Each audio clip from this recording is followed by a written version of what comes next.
आपको जो है सूरदास का जो दूसरा पद है इसको आज हम लोग देखेंगे।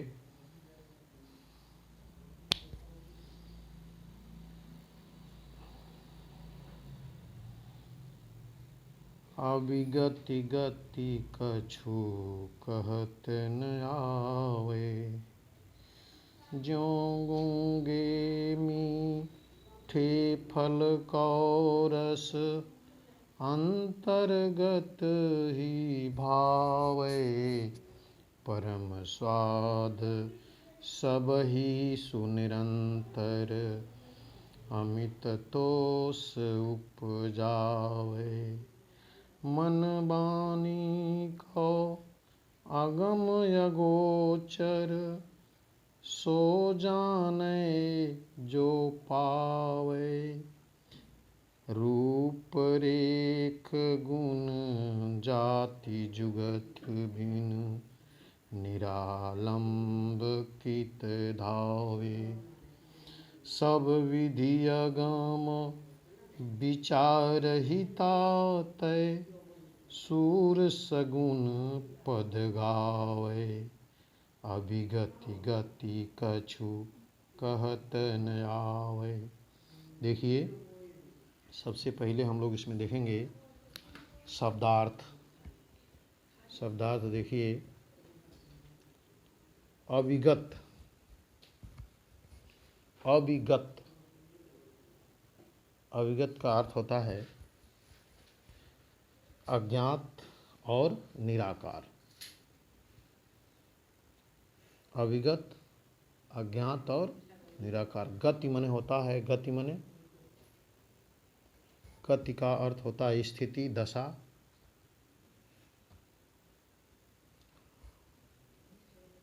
अंतर्गत, अंतर्गत मतलब हृदय में, मन में ही, हृदय के अंदर ही।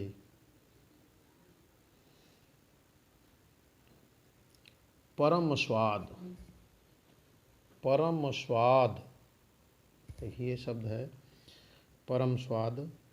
परम स्वाद का अर्थ होता है अलौकिक आनंद।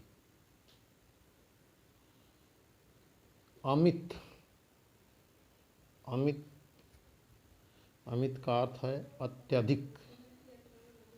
तोष, तोष का अर्थ है संतोष। उपजावे मतलब उत्पन्न होता है। मन वाणी, मन और वाणी को अगम, अगम, अगम मतलब जहाँ पहुँचना कठिन हो। और अगोचर, अगोचर का मतलब होता है जो इंद्रियों से परे,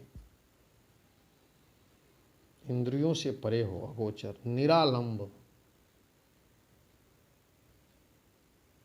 निरालंब यानी बिना आधार के, बिना किसी आधार के। निरालंब, बिना किसी आधार के। धावे, धावे मतलब दौड़े। निरालंब कित धावे, धावे मने दौड़े।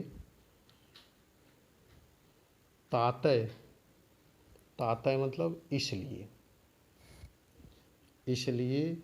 सगुन, सगुन मने सगुण, सगुन का अर्थ है सगुण। अब देखिए, हम देखेंगे इसका संदर्भ। सबसे पहले हम क्या लिखेंगे? संदर्भ। संदर्भ लिखेंगे। संदर्भ होगा प्रस्तुत पद। हमारी पाठ्य पुस्तक काव्यखंड के पद शीर्षक से उद्धृत है। यह सूरदास द्वारा रचित सूरसागर से लिया गया है। संदर्भ हो गया। संदर्भ के बाद जो है हम लिखेंगे प्रसंग। प्रसंग, प्रसंग में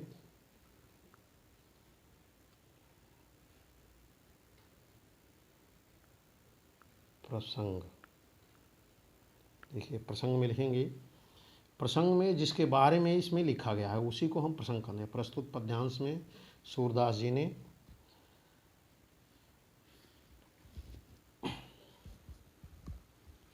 श्री कृष्ण के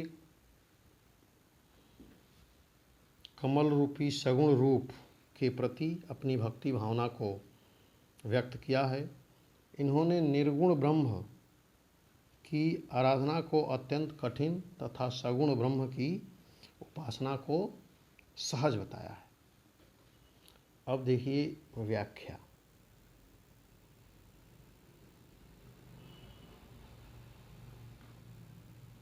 व्याख्या देखिए, सूरदास जी कहते हैं कि निर्गुण ब्रह्म की आराधना करना कठिन है। उसके स्वरूप के विषय में कुछ पता नहीं है। निर्गुण ब्रह्म की उपासना के आनंद का वर्णन कोई व्यक्ति नहीं कर सकता। जिस प्रकार अविगति गति कछु कहत न आवे, निर्गुण ब्रह्म की उपासना व्यक्ति नहीं कर सकता, उसका वर्णन नहीं कर सकता। जिस प्रकार ज्यों गूंगे मीठे फल कौ रस अंतर्गत ही भावे, जिस प्रकार से गूंगा व्यक्ति को मीठा फल का स्वाद, मीठा फल खिला दिया जाए और पूछा जाए कि यह कैसा लगता है, तो वह उसको अभिव्यक्त नहीं कर सकता। उसके स्वाद को केवल हृदय में अनुभव करता है, वह उसका मौखिक वर्णन नहीं कर सकता। उसी प्रकार निर्गुण ब्रह्म की भक्ति के आनंद का केवल अनुभव किया जा सकता है, उसे मौखिक रूप से बोलकर प्रकट नहीं किया जा सकता। यद्यपि निर्गुण ब्रह्म की प्राप्ति में निरंतर अत्यधिक आनंद प्राप्त होता है। परम स्वाद सब ही सुनिरंतर अमित तोष उपजावे। यद्यपि निर्गुण ब्रह्म की प्राप्ति में अत्यधिक आनंद प्राप्त होता है, अमित तोष, और उपासक को उसमें असीम संतोष भी प्राप्त होता है, अमित तोष प्राप्त होता है।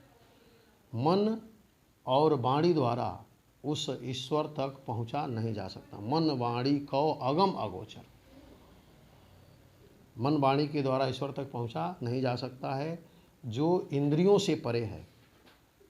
इसलिए उसे अगम एवं अगोचर कहा गया है। उसे जो प्राप्त कर लेता है वही उसे जानता है। सो जाने जो पावे, उसे जो प्राप्त कर लेता है वही उसे जानता है। उस निर्गुण ईश्वर का कहते हैं कि रूप रेख गुण जाति जुगति बिनु, उस ईश्वर का न कोई रूप है, न कोई आकृति है, न उसका कोई गुण है और न कोई ज्ञान है जिससे हम उसे प्राप्त कर सकें। बिना किसी आधार के निरालंब कित धावे, बिना किसी आधार के उसे कैसे पाया जा सकता है। सब विधि अगम विचार ही तात है। ऐसी स्थिति में भक्त का मन बिना किसी आधार के यहाँ वहाँ भटकता रहेगा, क्योंकि निर्गुण ब्रह्म तक पहुँचना असंभव है। इसी कारण सभी प्रकार से सब विधि अगम विचार ही ताते, इसी प्रकार से सभी प्रकार से, इसलिए सभी प्रकार से विचार करके ही तातय सूर सगुण पद गावें। सूरदास जी ने सगुण श्री कृष्ण की लीले के पद का गान अधिक उचित समझा है। इसलिए सब प्रकार से विचार करने के बाद सूरदास जी कहते हैं कि हमने यह पाया कि श्री कृष्ण के सगुण रूप की ही उपासना उचित और आसान है। अब जो है देखिए आप इसका काव्य सौंदर्य देखिए।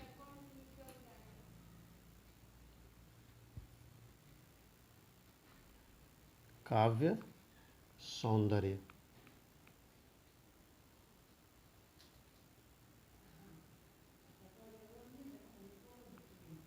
काव्य सौंदर्य देखिए, तो पहला है भाषा, तो भाषा जानते ही हैं, इसका पूरा जो है ब्रज भाषा है। और शैली छंद है, मुक्तक, गुण, प्रसाद गुण है, रस, भक्ति रस, रस आप जानते ही हैं, रस में भक्ति रस, छंद, गीतात्मक छंद है, मतलब गीत के रूप में इसको गाया जा सकता है। शब्द शक्ति क्या है, लक्षणा, शब्द शक्ति है क्या, लक्षणा। उसके बाद देखिए अलंकार, अलंकार में देखिए अगम अगोचर, ये अगम अगोचर और मनवाणी, मनवाणी में क्रमशः अ, ग और न, अ, ग और न वर्ण की आवृत्ति हुई है, इसलिए यहाँ कौन सा अलंकार अलंकार है, अनुप्रास अलंकार। उसके बाद दूसरा जो है देखिए दृष्टांत अलंकार, दृष्टांत, दृष्टांत अलंकार का उदाहरण देखिए, ज्यों, गूंगे, दृष्टांत का उदाहरण ज्यों गूंगे मीठे फल कौ रस, मतलब एक उदाहरण दिया गया है दृष्टांत कि कैसे लगता है, वो चीज़ कैसे होती है। तो व्यक्ति की आम जीवन में जो अनुभव होता है उसके सापेक्ष परमात्मा के अनुभव से उसका कंपैरिजन किया गया है, तुलना की गई है। तो इस तरह से उसके साथ जब इस तुलना करके कंपैरिजन के रूप में उसको बताया गया है, वहाँ पर कौन सा अलंकार होता है, दृष्टांत अलंकार होता है। तो इस तरह से आपने देखा इसमें कि दो अलंकार है, पहला क्या अनुप्रास और दूसरा दृष्टांत अलंकार। तो ये आपका जो है दूसरा पद जो है कंप्लीट हुआ। ठीक है, इसको आप लोग कॉपी पर लिख लीजिएगा और बढ़िया से इसको बार बार जो है पढ़िए कि जिससे यह आपको मेमोरी में बैठ जाए और इसका अर्थ जो है स्पष्ट हो। देखिए पढ़ाई कोई भी हो, आप कहा गया है कि विद्या योगेन रक्षते, विद्या की रक्षा जो है अभ्यास से होती है। जैसे बार बार उसको करेंगे तो वो चीज़ें आपको ज़्यादा स्पष्ट हो जाएंगी और उसको कभी भी आप बता सकते हैं, लिख सकते हैं, जीवन में उसका अनुसरण कर सकते हैं।